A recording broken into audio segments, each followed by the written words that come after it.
An Undeceptions podcast. Modern people have taken a perfectly great idea, and that is democratic political self-determination. Democratic political self-determination. We should be able to choose our own governments, choose our own leaders. Democratic political self-determination, a great idea. And we have elevated it to an ultimate spiritual reality and the very meaning of life. We feel like unless I have to be me, I have to live my way, I have to live as I decide is right or wrong. And if I don't have the freedom to live as I want to live, my life is meaningless. That's how we are. That's what our culture tells us. And if that's your understanding of life, and it is our understanding of life here, the omni-God, the all-powerful, all-knowing, all-present God is a nightmare, an absolute nightmare. Tim Keller is the founding pastor of New York's Redeemer Presbyterian Church and the author of several New York Times best-selling books. I think it's also fair to say he's something of a Christian prophet for our secularizing 21st century. Sartre said in Being and Nothingness, if there is a God, we can't be free. If there's a God who sees everything, then we're dehumanized. If there's a God who controls everything, that's unconscionable. And if we're free, then there's no God. And if there's a God, then we're not free, period. And that's the reason why David, that's the reason why Jonah, and that's the reason why so many of us we want to escape this all ever-present God. We don't want to be around. We don't want to believe he exists. Tim's preaching is kind of weird. It has none of the rhetoric and celebrity flair you might expect from a big-name American evangelical. And yet, believers and skeptics alike will often say they find themselves hanging on his every word. And what's especially strange is that when you strip it all back, Keller is preaching a kind of old-fashioned gospel of human sin, divine judgment, and Christ's offer of salvation.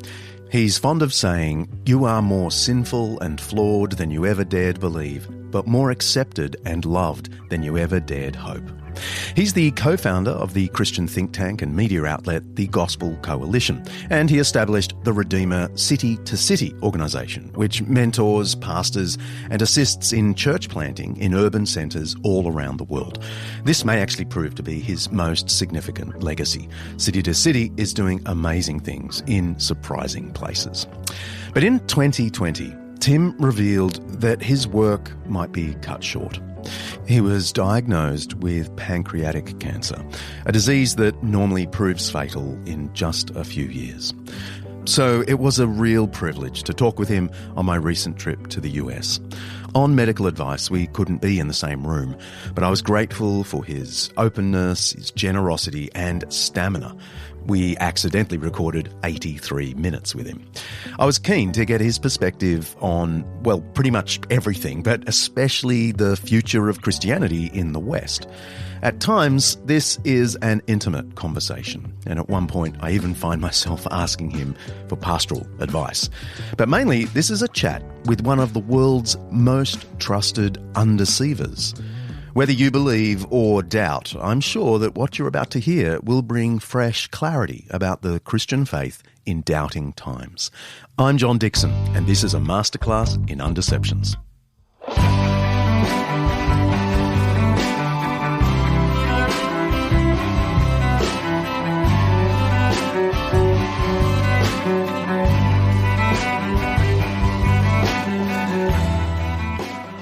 Undeceptions is brought to you by Zondovan's new book, Good News of Our Limits, by Sean McGeever. Each episode, we explore some aspect of life, faith, history, science, culture, or ethics that's either much misunderstood or mostly forgotten.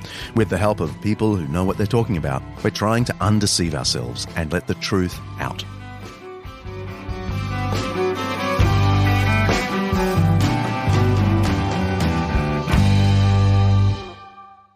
Tim Keller's reputation for preaching on the world stage, for theological rigour and cultural analysis, find a delightful balance in this self-effacing pastor at the microphone. Hi, John. Thank you so much for giving us your time. I am glad to be with you. Keller is a graduate of Bucknell University, Gordon Conwell Theological Seminary, and Westminster Theological Seminary. He was ordained by the Presbyterian Church in America and served for 9 years in Hopewell, Virginia, a town very different from where he ended up in Manhattan. You began your ministry in a small town at a time when America was often described as a Christian nation. What hindrances to genuine Christian faith did you encounter in that context? Well, in that context, and I was also in a southern town, so the way America works is the southeast is the most conservative part of the country. It was really I'd have to say, the hindrances of genuine Christian faith were moralism. In other words, an understanding of Christianity as being a matter of following moral codes, going to church all the time, being even being sold out for Jesus. And it was very, very clear when you talked to the people, they were very much in a evangelical Christian culture. And yet at the same time, it was also very clear there wasn't much actual spiritual vitality at all. So it was a moralism. Also, it was deeply enculturated. So to be a Christian was to be a flag-waving American. It was very God and country. The other thing, as I would say, it was, even though it was a very blue-collar town, the town I was in, only 5% of the high school graduates of Hopewell High School went on and went to university or college, only 5%. So there was also an anti-intellectualism about the place, so that people's understanding of the Bible was very common sense. In other words, if the Bible says this is very clear, it says that, therefore, don't tell me that there's some other way of reading it. So you might say, frankly, moralistic fundamentalism was the real barrier to a vital Christianity. It might surprise some to think that was a hindrance, but it makes sense. Was it very different? Over the next decades in New York, was the skepticism you faced way more sophisticated, which would be the cliche, of course, or was it the same, just dressed up differently? Well, John, the way your question is phrased, I almost have to say yes and no, because on the one hand, it was very different. It was very more sophisticated. It was secularism. Okay. And you say, well, that's totally different than fundamentalism. But there definitely is a secular fundamentalism. It's first of all, it's moralistic. It's like if you're not bigoted and you care about the poor and you vote for the proper enlightened political movements, then you're all right. So there's a moralism against, we're the enlightened ones, you're the bigoted ones. I'd even go as far as say there's a kind of anti-intellectualism, which sounds really strange. I mean, my church in New York, at one point we did a survey and we had something like, 2,000 people coming. Tim's now talking about his time with Redeemer Presbyterian Church, which he and Kathy planted in Manhattan in 1989. Fun fact, I'm told he was actually the third choice to head up that church plant. A pretty good third choice, it turns out. It's now a thriving multi-campus, multi-function ministry engaging thousands of New Yorkers. And I discovered that 15% of the people either had doctorates or were working on them. And when I thought, oh, wow, well, that actually was very, very typical of Center City, Manhattan. And in spite of all that, there definitely is an anti-intellectualism. There was a cancel culture in New York City a long time before it got a name, where if you just didn't have the right views, you were just shut out, period. And by the way, don't forget the new atheists. Dawkins and Hitchens and those folks, they came out 15 years ago, I guess. And boy, even a lot of secular people called them secular fundamentalists because of their combativeness and their anger and their unwillingness to speak civilly. So there's a sense in which it was very different. The objections to Christianity were different. But on the other hand, there really is a kind of fundamentalism of the secular left. PhDs and Manhattan intellect are not necessarily a path to reality. The American social psychologist, Professor Jonathan Haidt, has shown that high IQ and extensive education don't necessarily predict better access to true beliefs. What they do predict is a greater capacity to rationalise our existing beliefs to ourselves and to others. What role do you think intelligence and education play in people's engagement with Christian faith, positively or negatively? Well, it's true in a place like Hopewell, Virginia, which is the small town we were talking about to start with. It's an anti-elitist, anti-intellectual. It was a blue-collar community in which people didn't trust the elites. They trusted their friends, their neighbors. And there was a strong confirmation bias. You probably already know this, but confirmation bias is a psychological term for the way we tend to interpret information in a way that conforms to what we already believe. Christians do it, of course. So do atheists. We do it in our intellectual pursuits and, of course, in our personal lives. Don't bother me with books or scholarship. My friends say this, and that's just the way it is. Well, this is where John Haidt, who I do know somewhat, actually, a remarkable guy, by the way, secular Jewish guy, but boy, does he understand, I think, religion better than an awful lot of religious people.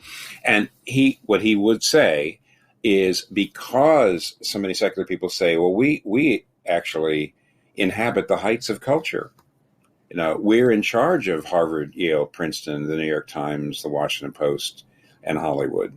And by the way, they are. And so that's where they get their confirmation bias. We don't have to think about it, because we occupy the heights of culture. And so they can rationalize their skepticism, because they say, well, look at all these smart people, and look at all the best universities believe what we believe.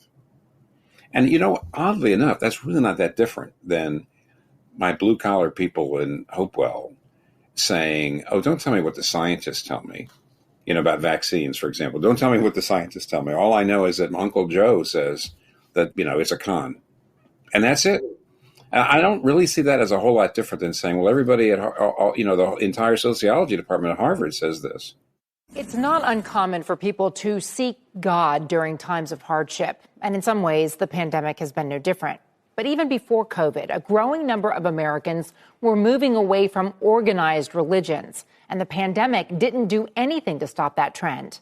A survey this month from the Pew Research Center found 29% said they had no religious affiliation. That's up 6 points from 2016, with the millennial generation leading that shift. So with the pandemic... The West is apparently becoming a less religious place. In 2018, the Pew Research Center found that although the vast majority of people around the world still say they're religious, young adults are often much less likely to see themselves as religious. Out of 106 countries surveyed by Pew, young adults were significantly less likely to say they were religious in 41 of those 106 countries. No prizes for guessing. That includes places like the US, Canada, and a bunch of European countries. So is this an irreversible trajectory? Well, okay. Europe, then Canada and Australia, then the US. So that you might say the Western world, in that order, seemed like Europe went very secular. People just left the church. Canada and Australia lagged a bit, but they were ahead of the United States. And even 10 years ago, I think most people are saying, maybe 15 years ago for sure, that the United States was very different, that Australia, Canada, Europe was going secular, but America is strong. And evangelicalism actually grew to almost, I know it's hard to believe in Australia, but probably there was a growth there that went on from about the 70s to the 90s, and at least people who identified as born-again evangelicals were something like 30% of the population, which is just hard to imagine. As late as like 1990, 95, something like that. But then, of course, we seem like we have started to go the way of all, not the way of all flesh, but the way of all West flesh. But here's my thoughts. Why I just don't believe it just continues to go down and down and down. One reason is that, as you know, in the non-white and the non-Western world, Christianity has grown quite a bit. And I do believe that the future of evangelical Christianity is that increasingly the leaders and the theologians will be non-Western and non-white. It's going to take a long time. It just does. You know that. It takes time to produce the same kind of theologians and so on. But what that's going to do is it's going to create a credibility for evangelicalism that it doesn't have right now. Number two, I do think, and I guess this is going out and somebody's going to crucify us both, but the fact is Australia, Canada, United States, and Europe are going to be increasingly non-white because our fertility rates, the white people's fertility rates goes down. And the fact is that non-white people are less individualistic, they're less secular, they're more community-minded, they're more open to religion, and there we go. Thirdly, I would say that secularism, I believe what Ross Douthat, he's a Catholic guy, bit of a friend of mine. I wish I knew him better. He's just too busy to get to know well, but writes for the New York Times. He would say secularism is half exhausted, that the relativism of secularism, the anti-supernatural, the anti-spiritual, the old-fashioned hard secularism, to some degree is dying off in spite of Dawkins and Hitchens and people like that. I would say, John, 30 years ago, if after a church service, or 40 years ago after church service, I said, I'm going to meet people down front. Anybody wants to ask me questions? I get a lot of questions about how could there be miracles? Hasn't science disproved that? And those issues started going away. Younger people are not quite as secular in that sense. They're more open to the spiritual. They're not as rationalistic. We know that. They just aren't. On the other hand, you might say the secular self, the idea of a completely emancipated identity, a self that I have the right to define my own reality and my own morality, that's still very, very strong. And even though it looks like it's destroying our community, it's undermining the family, it's making people incredibly lonely. Ross Douthat, I think he's right, saying that you might call it the modern self, is still very, very, very strong. It's seductive. I can be whoever I want to be. I want to live any way I want to live. And even though it's really harming us, it's still pretty strong. So there's a certain amount of exhaustion with secularism. And yet it's not dying. And yet I wonder about its long-term ability to really serve the human race. So that's the limitations of secularism, the demographics of both secularism and the West, the inevitable multi-ethnic future of the leadership of the evangelical church. All these things, I think, bode fairly well. You mentioned a moment ago that some of the questions are changing, the sorts of questions that they ask you at the front of church. Do you think the classical intellectual questions like the existence of God, the reliability of the Bible, etc., have any currency amongst doubting folks today, or have these really faded to the background? Neither. They've just gone, they're not primary. They're secondary now. So one of the things I found interesting was more and more I'm booting my evangelism and apologetics off of Pascal's famous pensée, where he says... Tim is referring to pensées, literally thoughts, written by the famous French mathematician and philosopher Blaise Pascal. I have a mate who's a mathematics don at Oxford, g'day Sam, and he reckons Pascal was actually a pretty stellar mathematician.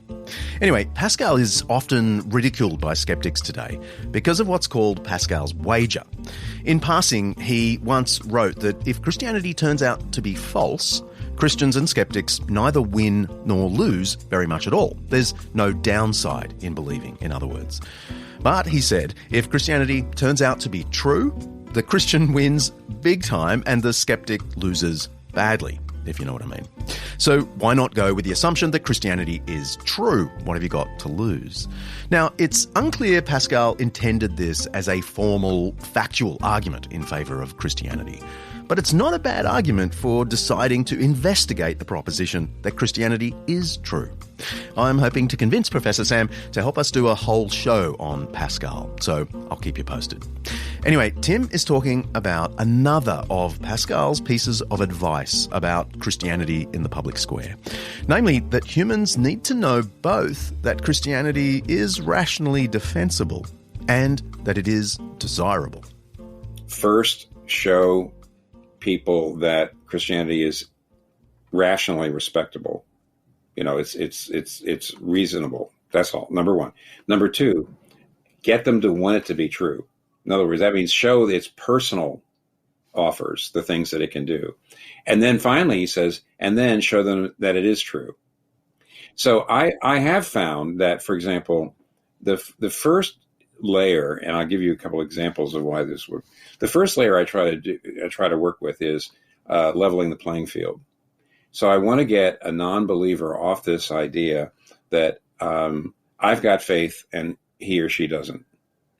I want to say, you do realize that everybody basically has a view of the world based on a set of assumptions that you can't prove. Therefore, in a sense, all knowledge starts with faith. But I said, that doesn't mean that you can't rationally weigh the different worldviews and say which ones are more consistent, which ones within themselves, which ones actually explain the world the way we see it, which ones are best even at being livable.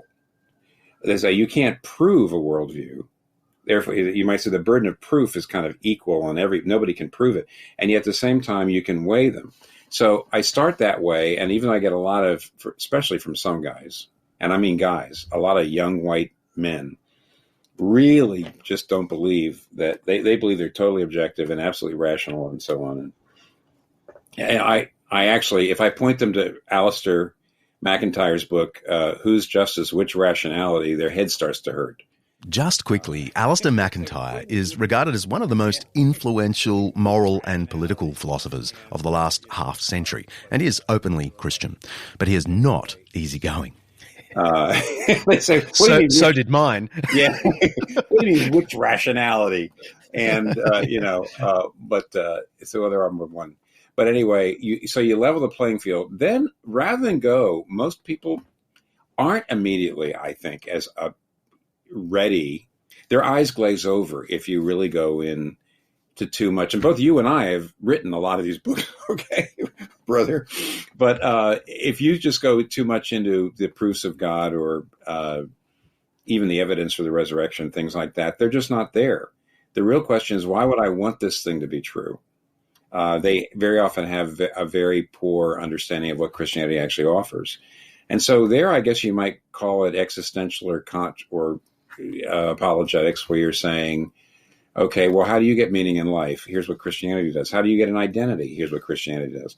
How do you face suffering? Here's how Christianity helps.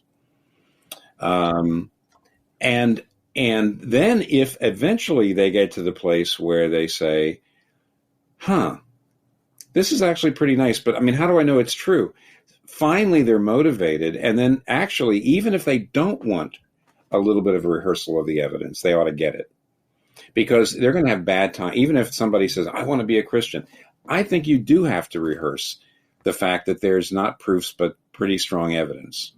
And Tim reflects on some of the common blockers to belief after this short break.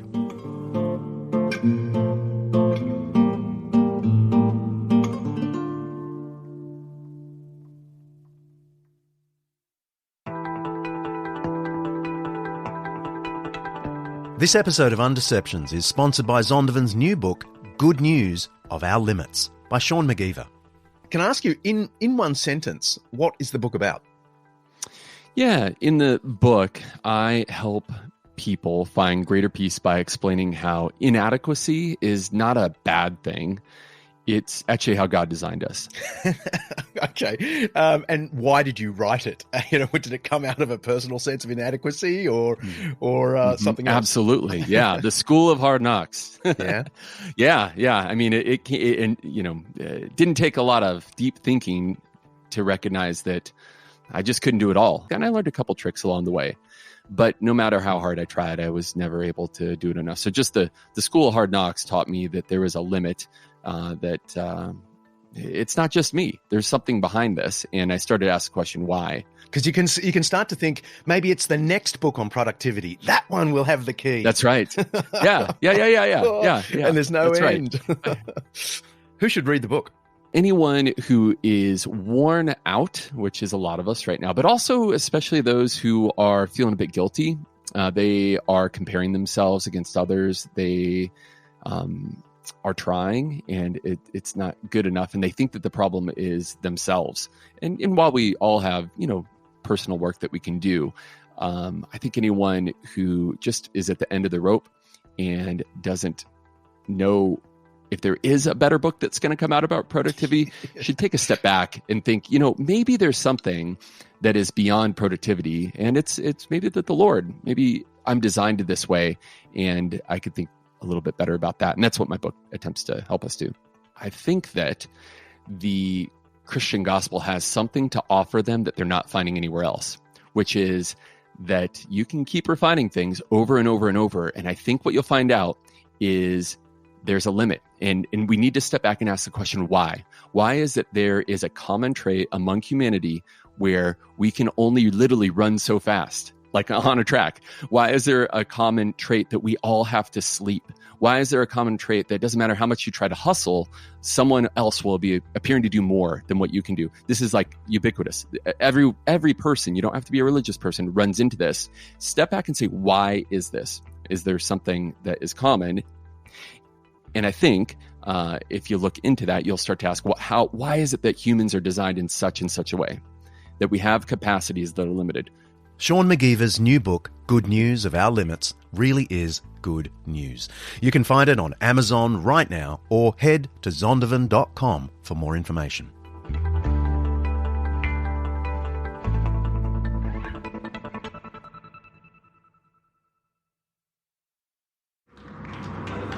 Hello. It's nice to see you all here. Now, as the more perceptive of you have probably realized by now, this is hell. And I am the devil. Good evening. Now, you're all here for eternity. Ooh. Which I hardly need tell you is a heck of a long time. So you'll all get to know each other pretty well by the end. But for now, I'm going to have to split you up into groups. Will you stop screaming? Thank you. Now, murderers, over here, please. Thank you. Looters and pillagers over here. Thieves, if you could join them. And lawyers, you're in that lot. That's comedian Rowan Atkinson, of course, playing the devil, overseeing his audience's first day in hell. It's a sketch that neatly summarises how people today think of hell. It's either a big joke, or it's an idea so monstrous as to prove the cruelty of religion. It's one of what Tim Keller calls the defeater beliefs that he addresses in his best-selling 2008 book, The Reason for God, Belief in an Age of Skepticism. Tim says hell is near the top of the list in a range of questions that challenge the fairness of Christianity. If God is a God of justice, how on earth can he condemn people to eternal punishment? C.S. Lewis's basic understanding is that hell is something you choose. And it's interesting. I read Don Carson. Don's no liberal. Okay. Indeed not. Indeed not. Okay. But I tend to read Don's, his reflections on, he's got about 2/3 of the McShane reading calendar. He's got those reflections called For the Love of God. Fairly often he points out that, like in Revelation, the judgment of God comes down on people and they still don't repent. The judgment comes down, they still don't repent. Of course, even in Luke 16, it's a parable. But the rich man in hell is not saying, "Let me out of here." Instead, he's just saying, "This is unfair." And there's a lot of, I think there's a lot of credence behind the idea that if we live forever, in other words, if our souls go on, we have a tendency to keep going in the same direction. And if you really want to, the idea, I would rather reign in hell than rule rule in hell than serve in heaven is something that people choose. It's also, by the way, unfair if there is no hell for a lot of people. I mean, the reason why here's what I would say is that 20 years ago, the very idea of a God of judgment and justice just did not fly with secular people. But younger people are much, much less willing to forgive. They feel like that's a lack of justice. My biggest problem right now in pastoring people is that younger people feel like that forgiveness, I'm actually writing a book about it right now, John, if I ever get it done, but that forgiveness is being undermined by modern secular understandings of justice. You're never supposed to forgive somebody who's wronged you because that would be unjust. So I'm actually finding that the idea of a God of judgment that sends people to hell is not quite as unpopular as it used to be. That's what makes me say I do think the idea of hell, if you're able to cast it as something that people choose, and in a way they're there because they continue to choose it. I do think there's some you can get some traction with that. I know I'm changing gears here a bit, but there are some other fairness questions. Like, why would God, and especially Christians, be so interested in who I can and can't love? At this point, the biggest reason why people find traditional Christianity unpalatable is because of its attitude towards sex. And therefore, I do think that going forward, it is not that hard for Christians to admit racism, admit injustice of the past in the church.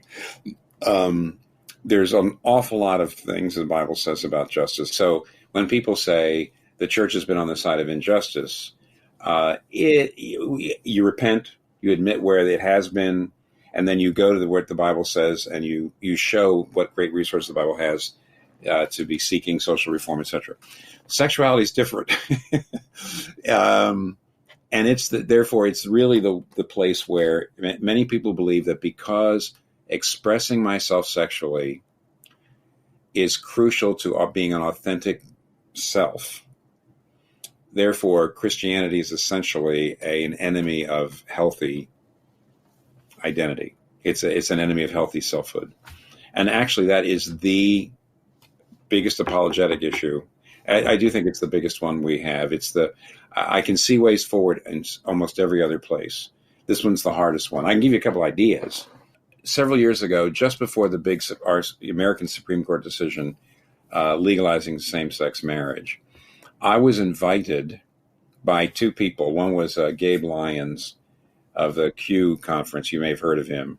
The other one was Andrew Sullivan, who is a gay Catholic. I don't know how devout a Catholic, but he's a gay Catholic man who is a big proponent of same-sex marriage. The two of them brought together gay activists and evangelical leaders to just have a kind of discussion about just the subject. It was only 2 weeks before the big decision. And what was interesting was there were two gay men there who were all about saying, we've got to learn to live together. We've got to realize that just like there's different races and there's different worldviews and different religions, we believe in pluralism. And we shouldn't be steamrolling every single religion that has any kind of moral problems with homosexuality. We just can't do that. We need to learn to live together. Those two guys, one was Catholic in background. The other one was actually an atheist who was Jewish. But the other 7 or 8 people who were there said, no way, no way, no way. It's them or us. We're going to have to destroy the church, or we're going to have to make it illegal for them to talk about homosexuality. They actually said that, make it illegal to speak against it. There's no compromise. What was interesting is when we went around and said, what's your background? The other 6 or 7, if I remember correctly, all had come up in evangelical churches. And they'd really been mistreated really badly. I heard all of their testimonies, you might say, and they were just really badly mistreated. And they're the ones who are out for no compromise. Yes. And I keep thinking it's almost like I don't know what's going to happen. It could be that as time goes on, there will be a calming down. I think the one advantage here, of course, is that the gay activists are not really only against evangelical Christians. They're also against Muslims and Orthodox Jews and Hindus and a whole lot of other people. And hopefully reality will bring them down to the idea, where there'll have to be some kind of compromise. But the other thing, just to say quickly, is when I have spoken to people, is I try to say, well, Christianity, two things. Christianity, first of all, believes in practicing gender diversity in relationships. So this is my story.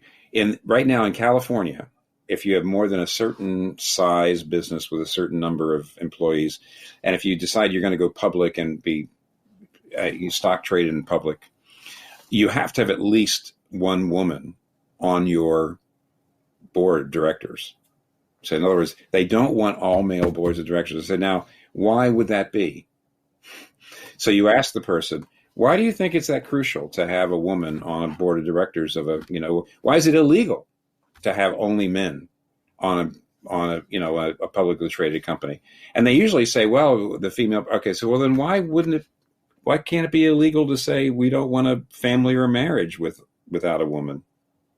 What'll be wrong with that? Okay, so in some ways, Christianity is practicing a kind of level of diversity that our culture doesn't want to admit is necessary. The second, now you know what I'm doing there, John. I'm using their own, it's called subversive fulfillment. You're using the person's narrative against them. It's a little bit like a judo move. The other thing, though, is consent. Judo means the gentle way. It's the gentle way, yes. The other thing would be consent, and that is the idea of no sex outside of marriage. And I say, to my surprise, I can pull out 3 or 4 articles in the New York Times in the last 2 years where women felt that just giving consent at the moment, what they said was, at the moment, this guy was saying, can I do this? Can I do this? Can I take off this? Can I unhook this? Can I do this? And they said, yes, yes, yes, yes. And then a month later, or even a few weeks later, this guy didn't show me any, I thought we were going to have a relationship, and he just used me. And he said, I want to take my consent back. And I know I can't do that. I know I can't charge that man now under our current laws with non-consensual sex. And yet I feel it was. And this one woman was writing and talking to her girlfriends about the fact that I feel like consent has to be more than just at the moment. It's got to be more than physical. It's got to be whole life consent. And they were just laughing at her. And I'm reading this thing and saying, I really think you can make a case, and I think women are going to be the ones who are going to believe this, that consent can't be just momentary, and it can't just be physical. And that we can make the case also, by the way, the Christianity, Kyle Harper's book, From Shame to Sin, on how Christianity changed the old classical Roman world when it came to sexuality. Non-consensual sex was a very Christian idea. He says, the ancient people believed there was such a thing as rape, of course, which was really violent. But he says the reality was that any man of a higher class could actually have sex with almost anybody he wanted. And there was really no way to say no. And by modern standards, there's all kinds of rape happening. And the reason why we have a modern standards is because of Christianity. So I feel like the consent and the diversity are two, you might say, they're weak spots in the dragon. If you're trying to find a place in the dragon scales where there's a sensitivity, and I actually could say Christianity has a view of consent and of diversity that I think will serve you better than the secular version. I've actually had people say, you know what, they smile, they think it's clever, they say that's interesting. It's still just almost, I don't know. It's a long way from being a really strong argument. But anyway, I would say to anybody listening to this, that's how you could develop that. I had to ask Tim if he reckons there will ever be a happy coexistence between traditional Christian views of sex and the secular vision of sex, and what has to change on either side for that to happen.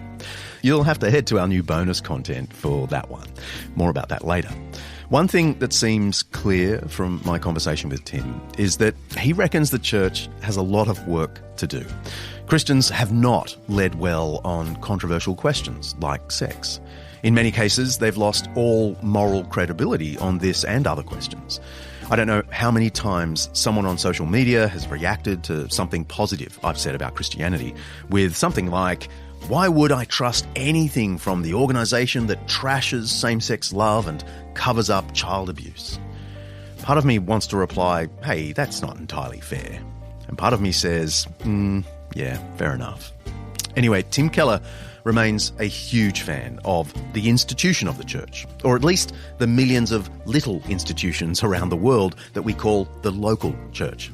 And he's pretty chipper about what might lie ahead for churches in our secularising world. And that's after the break.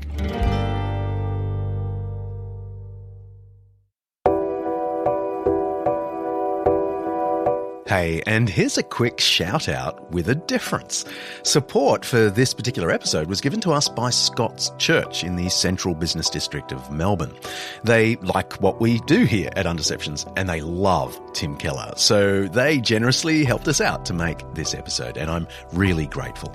I know the pastor there, g'day Phil, and I know they're trying to teach the Bible in a way that makes sense in the 21st century. It's a church that's full of history and full of life. Why not check them out at scottschurch.com.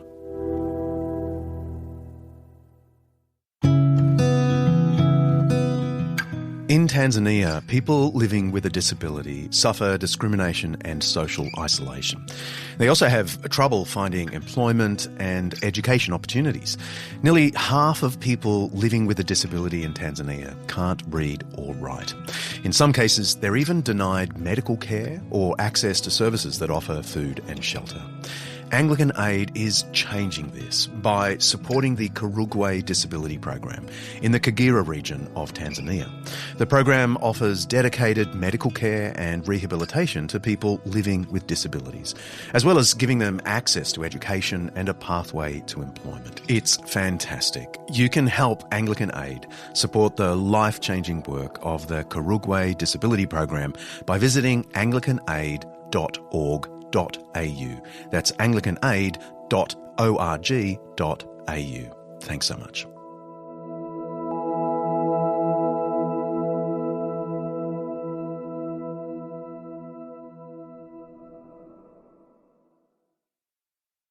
To me, being woke means that you recognize that the world is not a simple place, that everything is not all equal, that justice has not happened yet for everyone, and that there is a lot of work to be done.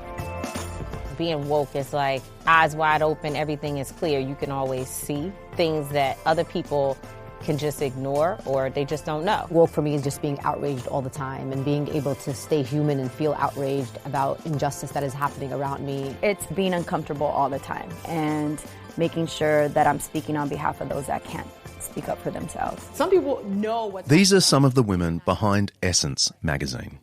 For them, the term woke just means being awake to justice. If you're asleep, you're just drifting through life. But if you're awake, if you are woke, you'll be outraged at communities and organisations that stifle progress toward fairness. And the church, it seems, is an easy target here. Christians are seen as patriarchal, heteronormative, climate ignorant, and yes, even racist. So I had to ask him about this cultural moment. You mentioned a moment ago that the church has historically been at the forefront of justice and equality, but now those things are often clubs wielded against the church. So my question is, how do you think the church can navigate so-called wokeness culture? And I'm pretty sure using the word wokeness in that pejorative sense isn't going to help. But how does the church navigate these very strange times we're in? Three things. Number one, Christians do have to not in any way airbrush or whitewash their past. So we have to be completely honest about egregious injustices, past or present. Number two, we need to really do a better job of preaching justice in a way that's not moralistic. And I know I'm opening a big can of worms here, but I would just say I hear a lot of good young evangelicals trying to preach justice, but it can come across at the end like a kind of like a moralistic sermon.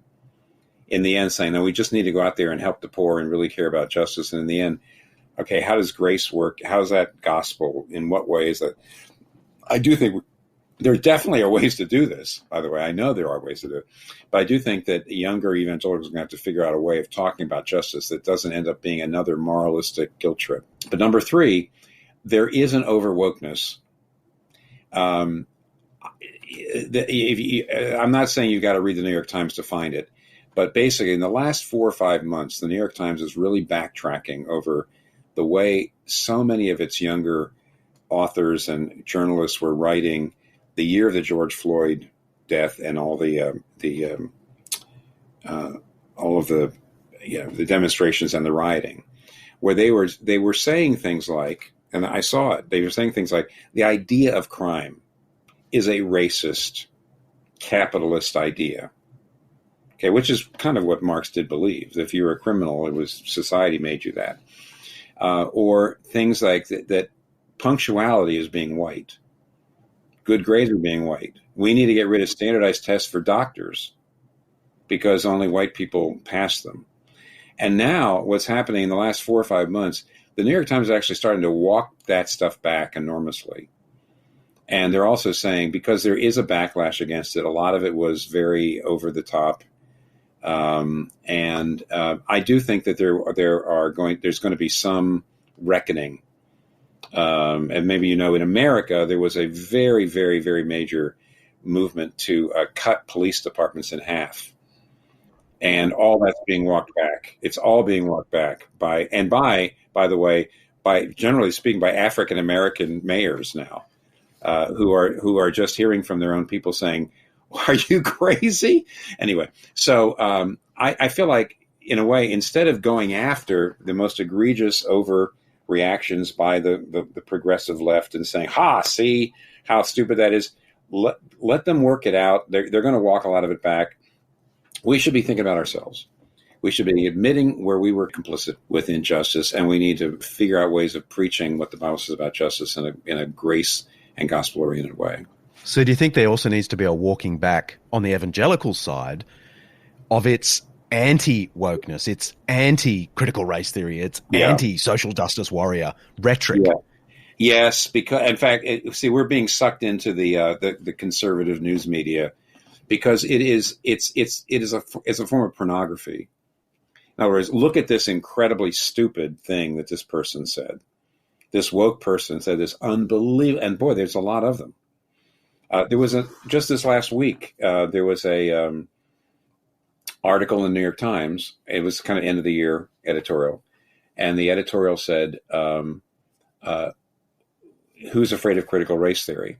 And the man, who's very much a liberal, said, on the one hand, what the right wing is doing is they're trying to find every single stupid thing that people have said on the left and woke people said, in order to say we don't have to talk about racism as a problem anymore.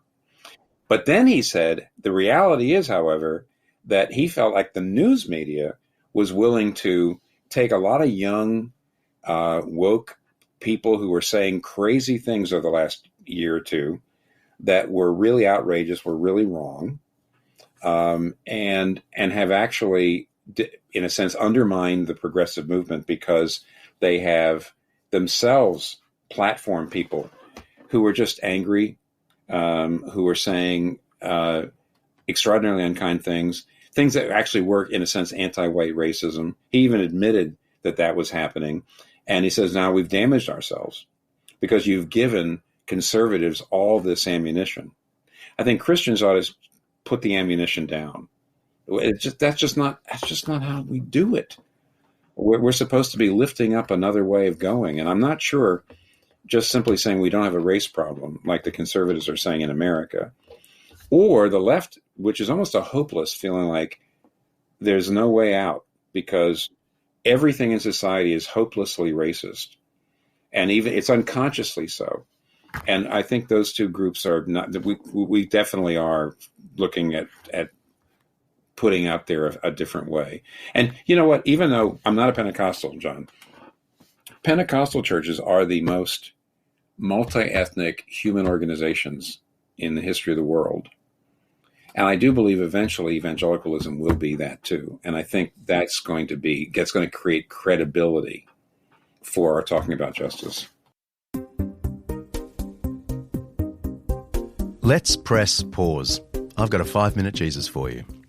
In his provocative parable of the Good Samaritan in Luke chapter 10, Jesus tells how a Jewish man was robbed and left for dead on the road between Jerusalem and Jericho. It's an ancient road still visible and walkable to this day. I'd love to take you there sometime.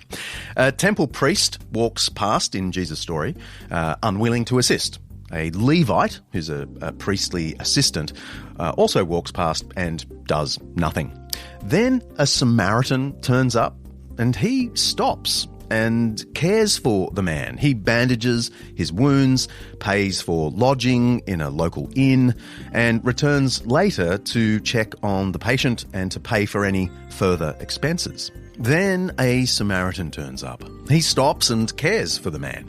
He bandages his wounds, pays for lodging in a local inn, and returns later to check on the patient and to pay for any further expenses. As a result of this parable, we now use the proverbial Good Samaritan to mean someone who does similar acts of charity. But one of the keys to the story in Jesus' day is that Samaritans were the ethno-religious enemies of the Jewish people. Jesus and his first followers were all Jews, right? So by making a Samaritan, not a fellow Jew, the hero of his parable, Jesus was simultaneously critiquing his own people for not living up to God's commandments, and he was insisting that his followers were to show their compassion across ethnic, cultural, and even religious boundaries. Some interpret this parable as a metaphor, as if Jesus is the true Samaritan and he came to save us who were left for dead on the side of the road without him. Frankly, and I'm probably going to annoy people here, I think that's nuts, and certainly a departure from how the parable has been read throughout history. Okay, off my pet peeve there. Jesus ends the parable with the stark statement, "Go and do likewise." See, that's the point. Christians are to cross ethnic and cultural boundaries with their lives, their compassion, and mission. And this became one of the genuine peculiarities of Christianity from the time of Jesus to today. There were very few specific cultural badges people had to wear in order to be Christian. There was no sacred language that adherents had to learn. There were no dietary laws or dress code. There were no particular careers Christians should avoid, apart from the immoral ones. Nor were there categories of people, racial, creedal, or even moral, that believers shouldn't eat meals with. After all, Jesus himself had been known as the friend of sinners. The church also had no distinctive ethnic profile. See, Christianity started for its, first 5 to 10 years amongst Semitic peoples, Galileans and Judeans. But within about 20 years, it was embraced by Indo-Europeans in Asia Minor, Greeks and Italians, as well as North Africans. Within 200 years, it had spread amongst Arabs, Gauls, that's the French, the Spanish, and the Celts of Britain. Even today, you'll find roughly equal numbers of Christians in, say, Europe, 26%, Latin America and the Caribbean, 24%, and Sub-Saharan Africa, another 24%. And according to Pew Research, the largest cohort of professing Christians, even in the US today, is women of colour. Crossing boundaries from Jew to Samaritan and far beyond has been a Christian specialty from the beginning. You can press play now.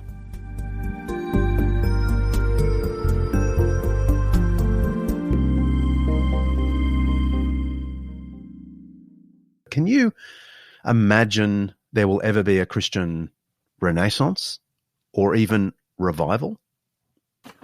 Yeah, because, monasticism, who would have thought that up? Monasticism was, and I know a lot of people are thinking monasticism, retreat. John knows, listeners, John knows the monastics were the missionaries. They're the people who won Europe. They're the reason why at least most of you in Australia are, if you are a Christian because the monks went up there and it was brilliant. They didn't just show up and preach. They created communities. They created hospitals, schools, hospitals, poverty programs, farms. Right. Yeah. Absolutely. It's unbelievable. Yeah, we really have to do an episode on monks and monasteries. I had a scholar from Columbia University in New York all lined up for this recently, but sadly she got sick a couple of days before I was due to meet her. Anyway, stay tuned for that one. Monks changed your world, the whole Western world. So the monastic movement, which also was a renewal movement, because Christendom comes along and everybody suddenly becomes a Christian. Instead of 10% of the population being Christian, suddenly everybody's a Christian. And the monastic movement was partly a renewal movement to get back to real Christianity. It was also a missionary movement. Who would have thought that up? Who would have thought the Reformation up exactly? Who would have thought the Great Awakening up? I mean, I put it this way. Every new thing God does is unprecedented until it's not. And I can actually imagine reformations and renewals. But my guess is a really good one is going to be something you and I can't actually imagine exactly right now. But I can even imagine some, so sure.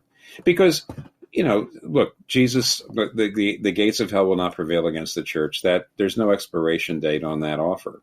Tim has been contemplating the ongoing life of the church in the world, even while he's staring down the barrel of his own mortality. He had thyroid cancer when he was in his 50s, and he recovered well from that. Now, at 71, his pancreatic cancer has a very different prognosis. He tells me that he and his wife have been managing pretty well for close to 2 years now. But with this cancer, he says, you don't know what's coming tomorrow. But he says this balancing on the edge of eternity has helped him develop some really helpful habits. Now, I know the word habit isn't a popular one today. We sometimes think of habits as mere routines that lack spontaneity and reality. But Tim says he's found 3 habits, 3 spiritual disciplines that are pathways to authenticity and flourishing. The one habit was actually having prayer and Bible reading more than once a day. Daily office. Sounds awfully Anglican, I know. So, but in other words, morning and evening prayer. Mm-hmm. As opposed, or midday prayer, whatever. But in other words, not just once. I just needed it to frame myself up. So I was going to read 4 chapters a day in the Bible, then read 3 in the morning and 1 at night or something like that. It was much better than reading all 4 in the morning. Number 1. Number 2, immersion in the Psalms. I know that's Book of Common Prayer too. But actually, even though I'm Presbyterian, I do ever since the 50s, ever since my 50s, I have done, not perfectly, of course, but I basically done the Book of Common Prayer, all the Psalms in a month. At least read through them or prayed through them once a month. Immersion in the Psalms for various reasons. The third thing is John Owen has 2 books, Mortification of Sin and Meditations and Discourses on the Glory of Christ. He basically believes that sanctification has, you might say, a downstroke and an upstroke. The downstroke is mortification. That's not so much repentance for what you have done wrong. It's recognizing the besetting sins of your heart that basically trigger actual sins. In other words, besetting sins are more like idols of the heart rather than actual, an idol of approval, an idol of performance, an idol of success, or an idol of power. They're more like a sinful stance of your heart that issue in particular sins. And mortification is recognizing those and finding ways of thinking about Jesus Christ in a way that actually shrinks those. In other words, actually having a monthly or a weekly time in which you actually look at your 4 or 5 or 6 most besetting sins. Actually, I used to have 4, and then Kathy knows, 10 years ago, it got so bad I just hated getting older. And she said, I think it's time. See, that hatred of getting older actually does lead to certain sins. And it's definitely is an unwillingness to admit things about it is definitely an unwillingness to accept that God is, and not my health and my strength is my real hope. And so I that's what I mean by I graduated that up as to one of the things that at least every month I looked at, repented of, sought God's help for, found Bible verses that helped me. So that's mortification. The other part of that's the downstroke. The other upstroke is thinking about Jesus Christ till his beauty and his glory comes through. Owen is amazing at that. He says, look, it's not enough just to say Jesus was exalted, to the right hand of the Father. He says, that's a fact. But he says, if you love him, aren't you excited that the one that you love and who got so much rejection has got that kind of honor now? I mean, he'll say, meditate on that so that you actually, it draws your heart out. Don't just say, oh yeah, he's ascended to the right hand of the Father. And he said, recently my youngest son just got a big promotion, and he is now works for the city of New York, and he is the deputy director of all urban planning in the borough of Queens. And I don't know, John, I don't know where your kids are and all this. So when one of my kids gets honored, boy, because I love him, boy, do I get excited about that. It's just incredible. And then I'm thinking, wait a minute. If I'm having these 2 or 3 really great days just because I found out that Jonathan got this promotion, here's John Owen saying, why aren't you filled with joy over the promotion that Jesus got? So about once a month, I try to take a couple of hours, usually on a Saturday morning, where I go back over my do mortification and you might say contemplation of God's glory, Jesus' glory in particular, and just try to go deeper. So a monthly retreat, morning and evening going through the Psalms, and just sticking with that no matter how horrible you feel. That's the main thing. Just, it doesn't matter. Just don't stop it. Don't stop it, because you'll get the feelings back if you don't give up. But if you give up, then there's nothing. Well, no one could accuse Tim of giving up. Over these last 2 years of treatment and wondering, he's continued to preach, record things to camera, Zoom with people, encourage and mentor, and write wherever he feels he can do some good. I was moved and challenged, frankly. And in a somewhat self-indulgent moment, I couldn't help asking him for some advice on walking through the darkness. Tim, earlier this year, I watched my best friend of 40 years die in my lounge room after 5 months of palliative care. He was really strong in the Lord to his final breath. But I admit it has really hit me. Now, it's the frailty of things that I just find so disturbing to watch my mate go down. So I want to ask you, if you don't mind, tell us how you're journeying spiritually with stage 4 cancer. And I'm not looking for my own private therapy session with Tim Keller here. I'm sure my listeners just want to know, how does one walk through the darkness? What kind of cancer did your friend have? It was a squamous cell carcinoma that presented in the jaw, and then took over his head. Yeah, the horrible thing about when you get cancer, you become an expert. Kathy says there's 2 ways to become an officer. One was you go to military school and you get commissioned. The other is what she called field promotions.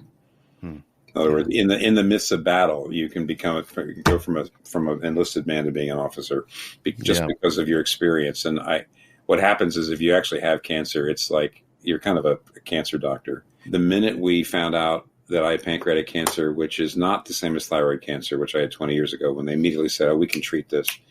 The first time I talked to my doctor about the pancreatic cancer, he says, "You're going to die of this. We don't have any way of curing this."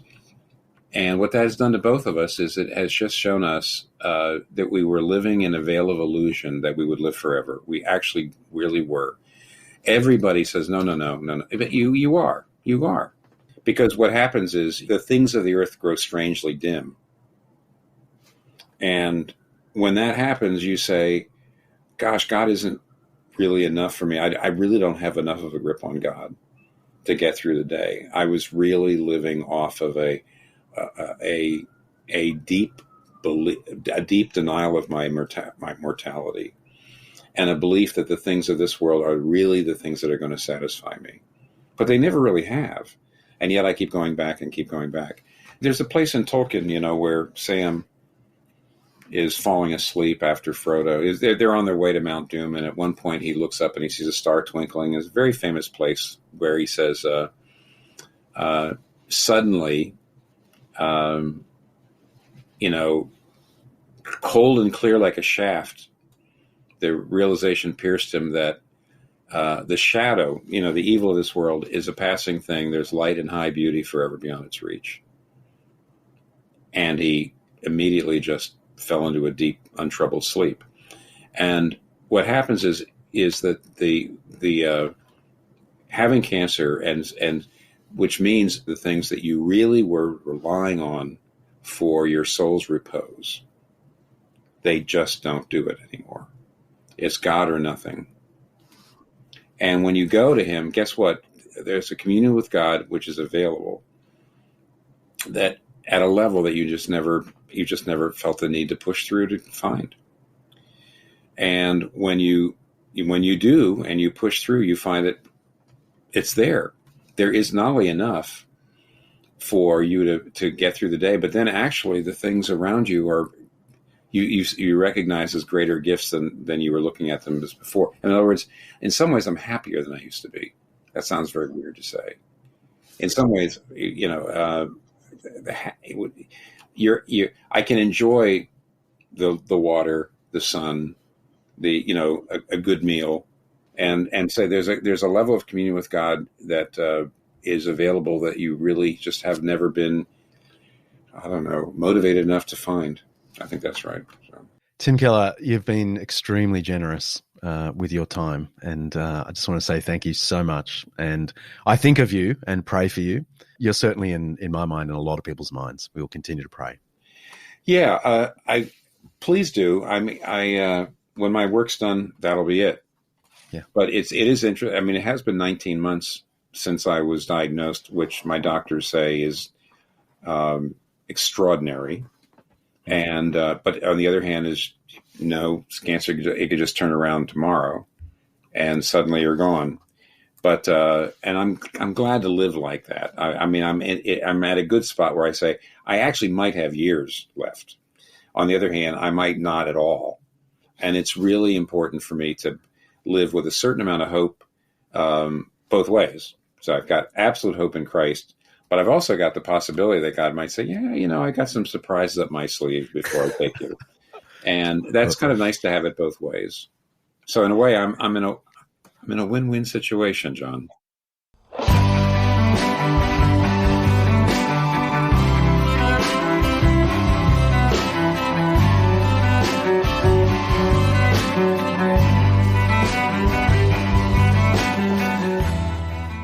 Well, I hope you found that as stimulating and challenging as I did. I have a confession to make. We recorded much more of Tim Keller than we could fit into this episode without blowing out the format completely. We've got another half hour with Tim, exploring the state of Christianity in the world and how he reckons the church could address some of the key defeater beliefs of this moment. If you want to hear that bonus content and tons more, we've started a new service here at Undeceptions.com.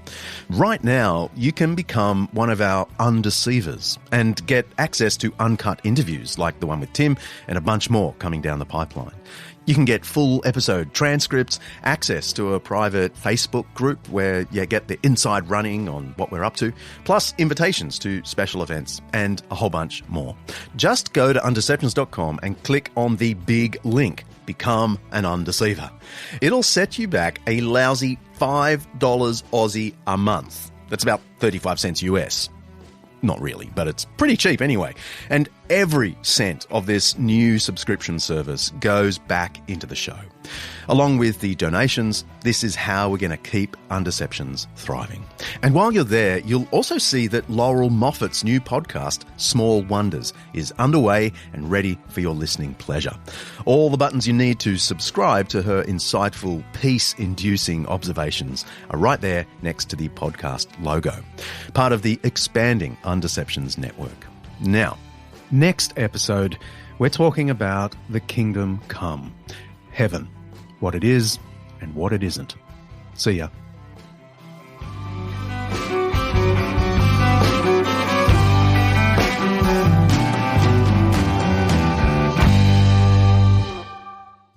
Undeceptions is hosted by me, John Dixon, produced by Kaylee Payne and directed by Mark Hadley.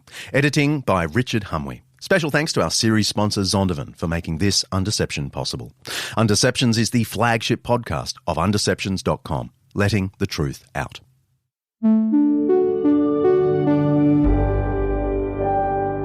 An Undeceptions podcast.